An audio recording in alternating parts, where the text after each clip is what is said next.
Welcome back to the deep dive. You know, when we think about history, we usually think about a sequence of events, revolutions, inventions, wars. But today, we're using our sources to map out something different, the history of an idea. Exactly. We're tracking one single monumental idea that doesn't just explain modernity. You could argue it is modernity. That's a big claim. So what's the mission here? Our mission is to do a really deep dive into modern political philosophy and trace the evolution and maybe the ultimate crisis of an idea the sources call rational control. Okay, rational control. And this isn't just, some academic exercise. This is the story of how Western civilization decided it could, and that it should actively engineer its own world, to divorce itself from these older, predetermined orders. Okay, so let's unpack that right away, because the way we're defining modern here it's really crucial. We're not talking about a date on a calendar like 1492 or something. Right, it's not an event. It starts with an idea. Yeah. A new way of thinking that actually provides the engine for all those events we were talking about.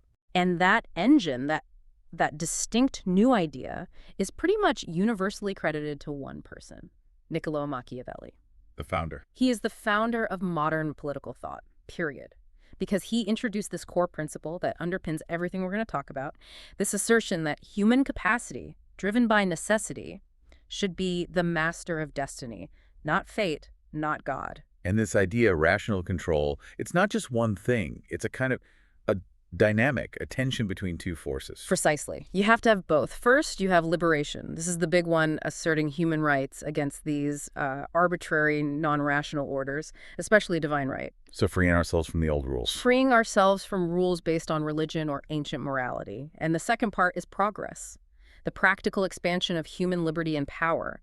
Liberation is for the sake of progress. Progress means increasing our power over chance, over necessity. It's like an operating system. We free ourselves so that we can build a better, more controlled world. A more predictable future. That's the goal.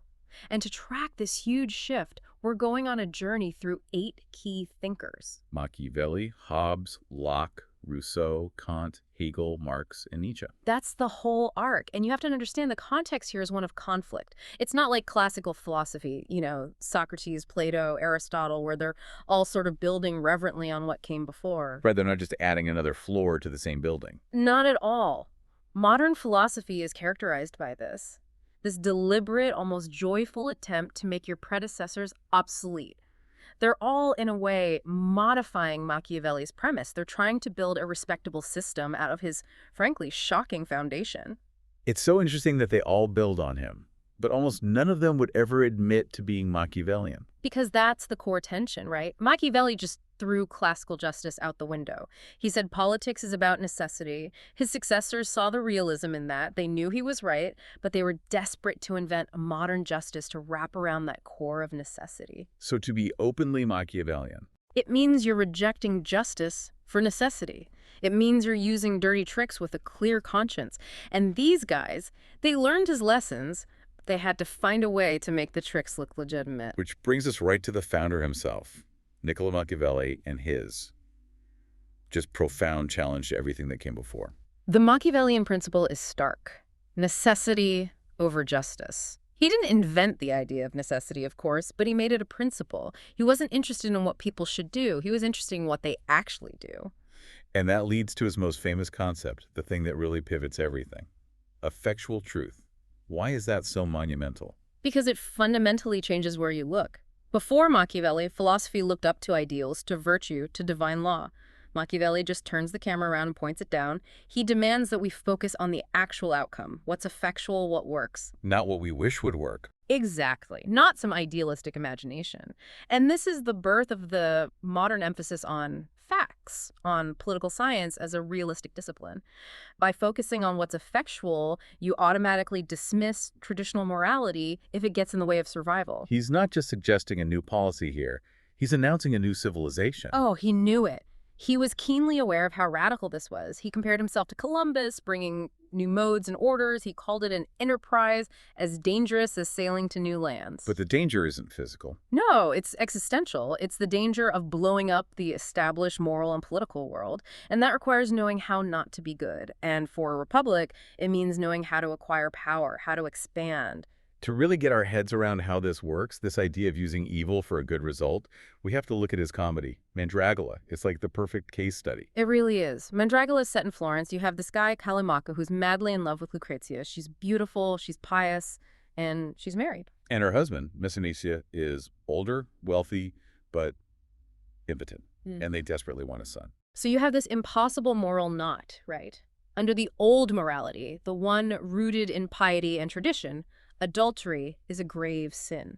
Full stop. Even though they have a good, understandable desire to have an heir to save the family line. Exactly. The old morality says you cannot commit an evil act, adultery, even if it's the only way to get a good result. And for Machiavelli, that makes the old morality fundamentally irrational. It elevates a rigid rule above a real human necessity. So his solution, the rational control solution, is to just lower the moral standards to solve the problem. He says the rational thing to do is to relax the prohibition, save the family. This is rational control as well as birth control. Instead of submitting to chance to fertility or misfortune, human reason steps in and controls the outcome. You do something that looks evil to get a better, more controlled result. And that's the essence of modernity right there, maximizing a good outcome by accepting a morally lower means. Think about modern economics relying on self-interest, not generosity, or modern politics prioritizing stability over, say, courage or perfect justice. And he makes the political connection totally explicit with the heroine's name, Lucrezia. It's a brilliant, dark joke. The original Roman Lucretia was raped, and that tragedy, that moral horror, supposedly sparked the founding of the Roman Republic. Machiavelli takes that story and he turns it from a tragedy into a comedy of seduction and fraud. He's saying the rape wasn't the real cause. It was just the pretext. He's showing that fraud is the better political tool. He says flat out, no one can become great without using fraud, because the weak, the challenger Callimaco in the play, always has to find a way to fool the strong, the established power. So the entire plot of the play is a conspiracy against the law. It's a practical instruction manual. Every normal human trust is betrayed. The husband is fooled by his wife. The mother betrays her daughter's trust. The priest betrays his parishioner. The only trust that holds is among the co-conspirators. Which is Machiavelli's big radical point. Government is essentially conspiracy. It's a private operation working behind the scenes that often contradicts the public principles it claims to uphold. But the whole thing hinges on persuading Lucrezia herself, who has a conscience. And they persuade her not despite her piety, but through it. This is Machiavelli's genius solution to the religious problem. Lucrezia hits her moral sticking point, and then Brother Timothy, the priest, steps in. He uses his religious authority to justify the act. He actually argues from the Bible. Citing Lot's daughters. Citing Lot's daughters having incest to repopulate the world. This is the Bible read sensatamente judiciously. Meaning, read according to human needs. Exactly. According to necessity, not God's literal command. Timothy argues, look, if incest is okay to save the world, then surely adultery is okay to save a family. He's suggesting that maybe God himself is just obeying the rule of necessity. And this reveals that the real power of religion is as a tool. It's indirect government. And the conspiracy ends with this perfect fusion of tyranny and respectability. It's incredible. Callimaco gets what he wants, his tyrannical desire. And Messenicia, the husband, is so clueless, he invites the seducer to live in their home, calling him the staff of my old age. The private, immoral plot becomes the new, respectable public arrangement. So tyranny needs respectability to last, and respectability needs a bit of tyranny to survive. That's the lesson. The true glory of a ruler is to make things anew, to make the country safer, and that means you have to act outside the old bounds of justice. Okay, so Machiavelli gives us the foundation. Necessity over justice. Fraud as a tool. But if politics is just about necessity, how do you build a stable system that people actually agree to? That's the challenge that Thomas Hobbes picks up. And he tries to solve it by injecting Machiavelli's realism with pure science. Hobbes is the next giant leap for rational control. He's the first to really truly apply the scientific method to politics, to try and reduce human behavior to the same kind of exactness you'd find in physics. He wanted one universal scientific method for everything. Unlike the classical thinkers who, would change their method depending on the subject, you study virtue differently than you study planets, Hobbes wanted one system. And that changes ethics, too. Completely. Following Descartes, he argued that passions, which the ancients saw as the enemy of reason, actually become instruments of reason. Reason doesn't preach at you, it just shows you the most practical way to get what your passions want, which is survival. It's the realism of modern ethics. This scientific approach leads him to a political science that is, at its heart, democratic. And it's all based on one universal motive. Fear. Fear. The fear of violent death. It's the great equalizer. It's the one thing that can be scientifically calculated in every single person. His system is democratic because it treats everyone as equally capable of killing and equally afraid of being killed. And since we all fear death, reason tells us the one rational thing to do is seek peace. To do that, he has to define the starting point, the thing we're trying to escape. And that's his great original contribution, the state of nature. He defined the natural condition of mankind as a war of all against all. This is the basis for his anti-classical equality. The classics based rule on inequality. The wise should rule. Hobbes just throws that out. How does he define equality? By the ability to kill. The weakest person can kill the strongest. And then he adds another layer. He equalizes prudence. How does that work? He basically says, you might be wiser than me, but I am more interested in myself than you are.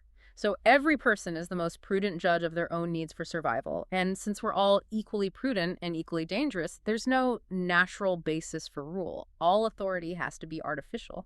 In this state of constant fear, every man has a natural right to everything. Yes, because his only goal is self-preservation. So he has a right to anything he thinks is necessary for that. And he is the sole judge of what's necessary.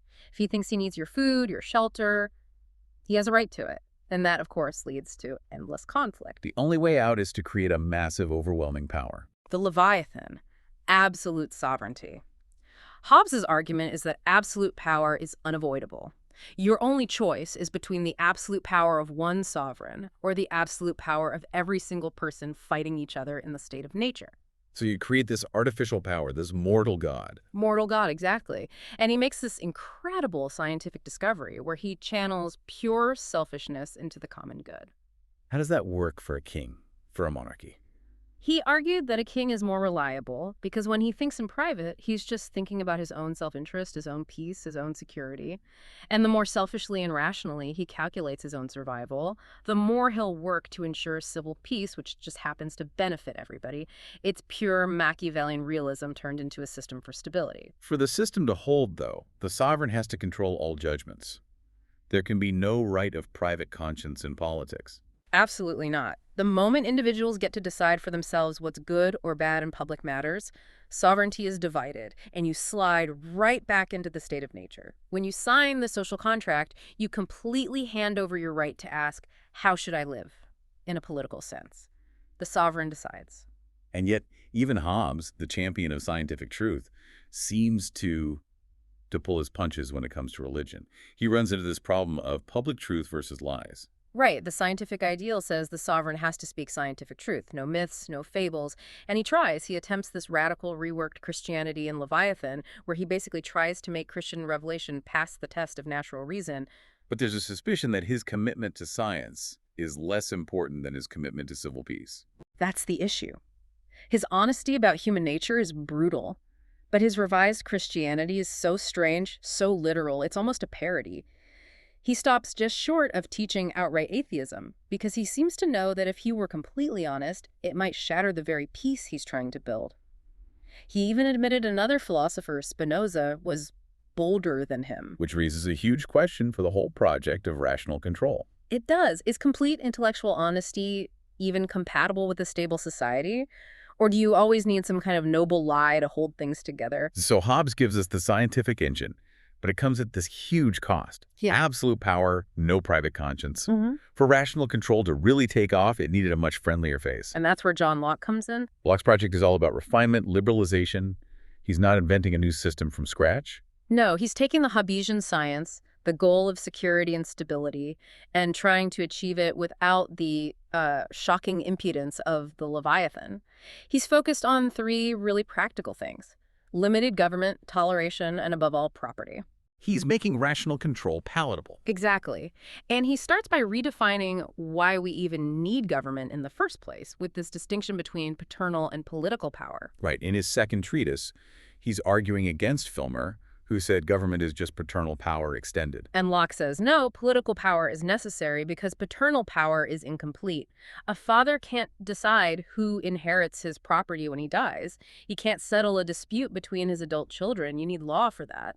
So man isn't naturally political, but he willingly enters society to solve these specific, practical problems. And that allows him to set up a state of nature that is much less terrifying than Hobbes's. Much less. He calls it a state of perfect freedom. It's governed by reason. He's very careful to separate the state of nature, which is mostly peaceful, from a state of war. And he criticizes Hobbes for confounding them. By making it less scary, what does that achieve? It suggests that we don't enter society out of sheer terror. We do it for convenience, really, to protect something we already have. And that something is property. Which leads to Locke's really startling conclusion about what the state is for. The main goal of the state is the protection and the unlimited increase of property. And he defines property broadly: life, liberty, and estate. For Locke, property is basically the human good. Government is set up for economic purposes. But this idea of unlimited acquisition, it flies in the face of all sorts of older moral traditions. How does he justify it? He builds it on the doctrine of man's self-ownership. You own your own person, so you own your own labor. And when you mix your labor with nature, the result is yours. And crucially, he argues that nature's materials are basically worthless. It's labor that creates almost all value. So value is created by humans and it's private. Entirely private. It precedes government. Yeah. But then you have this problem. In the original state of nature, there were limits on how much you could take. Don't let it spoil, and leave enough for others. So how does he get around those moral limits? With one single invention: money. Money doesn't spoil. And by consenting to use money, men have tacitly agreed to the inequality that comes with unlimited acquisition. And this one move nullifies the old moral limits and allows men to seek gain without limit, and, this is critical, without the shame of avarice. He creates a new virtue. Honest avarice. It's no longer shameful to relentlessly pursue wealth. It's rational, it's beneficial, it's the engine of the whole system. You divert the ambitious, warlike people away from politics and into business. Which really defines liberalism itself, this system of formalism and indirect governance. Liberal government protects the formality of rights, the means. But it leaves the ends, what you do with those rights, up to you. Justice just becomes protecting the rules of the game, the rule of law. But he still needs an absolute government to enforce those rules. He learned that from Hobbes. How does he square that circle? Limited, but also absolute. He endorses legislative supremacy. The lawmaking process is supreme. The government is absolute in that there's no higher power on earth, but it's not arbitrary because it's checked by a separation of powers. And he gives the executive real power prerogative, the power to act without law for the public good. So the power is comprehensive, but it's not concentrated in one place. Exactly. It's a masterful version of Machiavelli's indirect government. The rich and ambitious are steered toward business, which, through the magic of property, ends up serving the common good of the majority. So Locke gives us rational control in this shiny, stable package. Property, honest avarice. But this whole project just runs headfirst into a brick wall with our next thinker, Jean-Jacques Rousseau. He's the pivot. He's the pivot because he challenges the one assumption that Machiavelli, Hobbes, and Locke all shared: the idea that intellectual and rational progress leads to moral improvement. His moral critique of the Enlightenment is just. Yeah. It's a bombshell. Yeah. He says the arts and sciences don't make us better, they corrupt us. He argues that this modern scientific morality that Hobbes and Locke were building, it just results in politeness. And for him, politeness is an other-directed morality. You stop listening to your own conscience, and you start measuring yourself by what other people think. It's all formality and performance. He saw that as completely corrupting. Utterly. So since he rejects abstract reason as the source of goodness, he makes this definitive turn to history. His second discourse is the key here. It's the hinge of modern philosophy. He replaces abstract reason with history. He says, if you want to understand inequality, don't look at some eternal nature. Look at the sequence of time and of things. Look at evolution. Reason, language, morality, these aren't natural. They are acquired historically. And the moment they're acquired, the corruption begins. And his idea of natural man is so strange, so paradoxical. Man in the pure state of nature is. He's neither good nor bad. He's a solitary animal. He has pity for others, but no reason, no language, no society. Nature gives him everything he needs, so he has no reason to improve. But that sets the stage for what makes humans unique. Perfectibility. We are perfectible. We have the capacity to improve. And because nature took care of everything, we had no need to become human. But once historical accidents forced us to, we started to realize this capacity. But in making ourselves human, we also became capable of crime, of corruption. The ambivalence of progress. Exactly. The cost of civilization is the capacity for evil. So when society finally does form, for Rousseau, it's not this rational agreement, it's a trick. He's the most honest of them all. He just comes out and says it. Mm. The historical social contract was a fraud of the rich on the poor. The rich invented society to protect their stuff. So the goal of his famous book, The Social Contract, isn't to break the resulting chains, it's to find a way to make them legitimate. And he also makes a clean break with Hobbes about our connection to nature. A total break. He says once you're in society, you leave nature completely behind. There's no lingering right of resistance. The self you are in nature is totally alienated to the community. Self-preservation is still the goal, but only because the community aims for it, not because you have some private right to it. And the mechanism for this is the general will. The general will is created by the total alienation of every person's rights and powers to the whole community. And it's so important to understand. The general will is not universal. It's specific to one community. And its sovereignty is absolute. Wait, if men are already corrupted by history, by politeness and selfishness, how can they possibly create this legitimate contract? They can't. Not by themselves. They need an extraordinary man. The legislator. Who is this figure? He's separate from the government, separate from the people. He's needed because he has to introduce this sublime reason that's beyond the grasp of corrupted men. And because they can't be persuaded by reason alone, the legislator has to, well, he has to have recourse to God.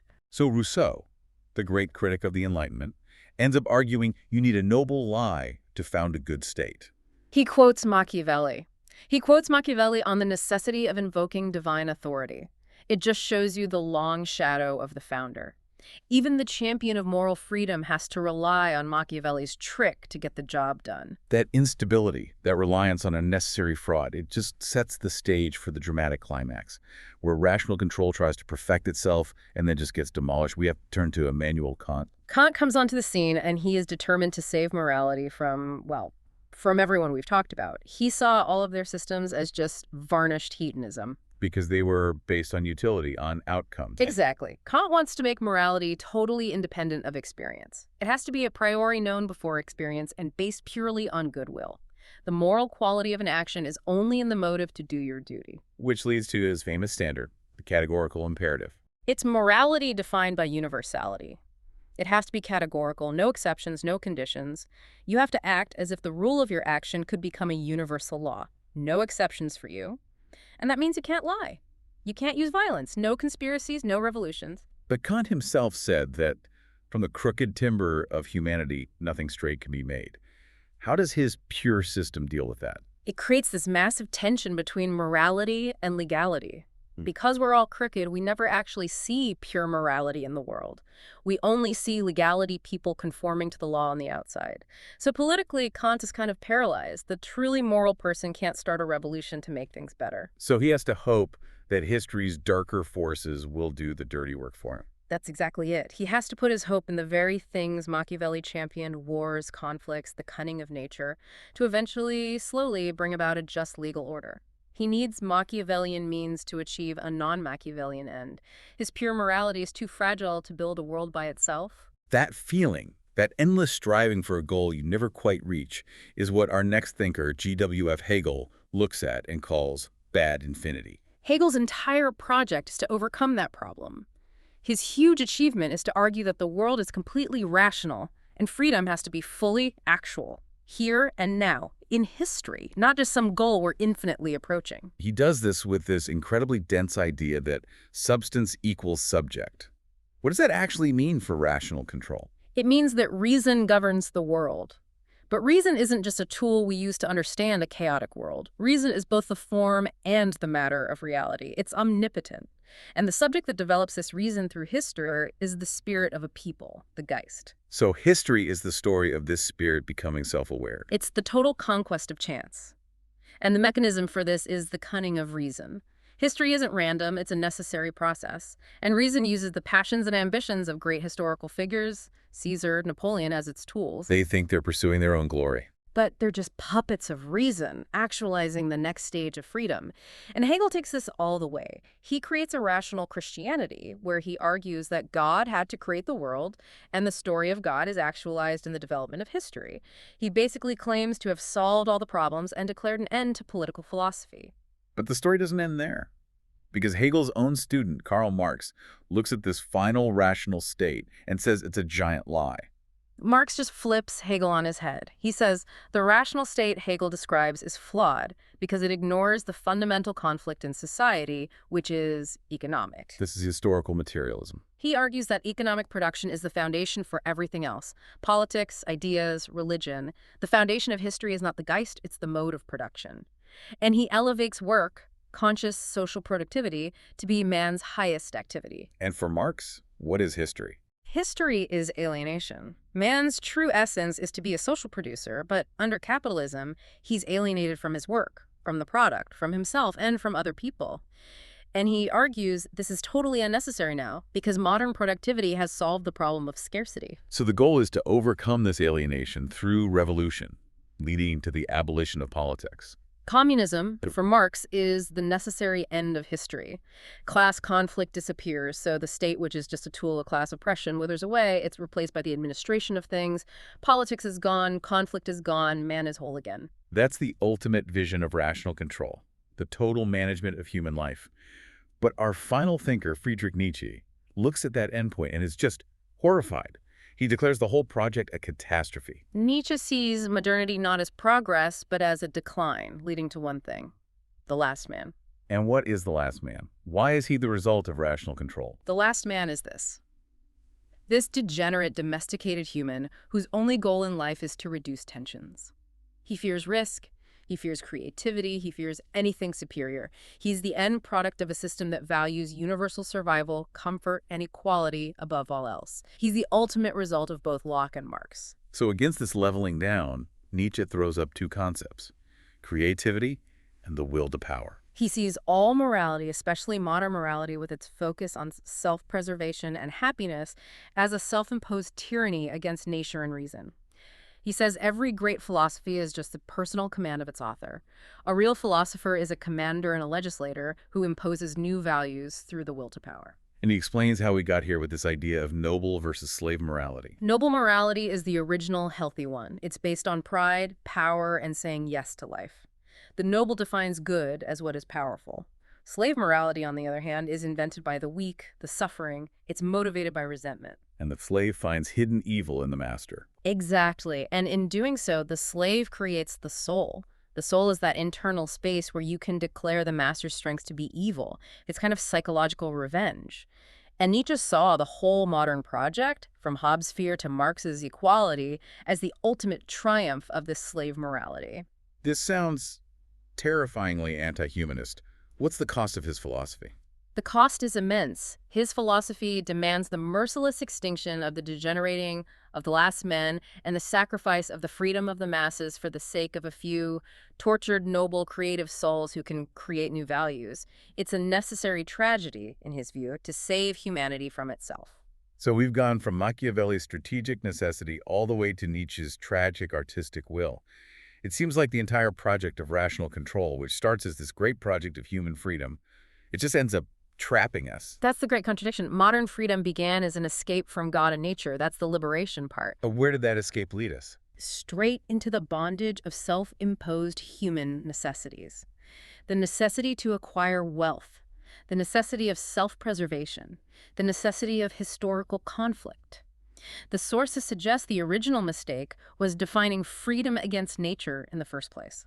And tracking these ideas, seeing where they come from and where they lead, that's why political philosophy endures. It's essential because it shows you the contradictions in our politics today. It helps you judge whether the arguments you hear are complete or if they're just recycling one piece of this 500-year-old story. The whole project of rational control was looking for one universal motive to build a system on. And it settled on Hobbes and Locke's answer: self-preservation. The lowest common denominator. They built a system of rights on the universal desire for survival. But the sources describe this motive as, frankly, slavish. It's based on a kind of cowardice, the fear of violent death. So we end with a fundamental challenge to that foundation. What if we reject that slavish desire as the basis for rights? That is the final provocation. What if a future political philosophy, maybe a reworked liberalism, based rights not on survival but on the capacity for courage and honor? What if it appealed to the spirited, proud part of human nature? Moving from a system based on gain and survival to one based on a higher aspect of the soul. Making rational control reasonable by appealing to courage, not cowardice. Now that is a question worth thinking about.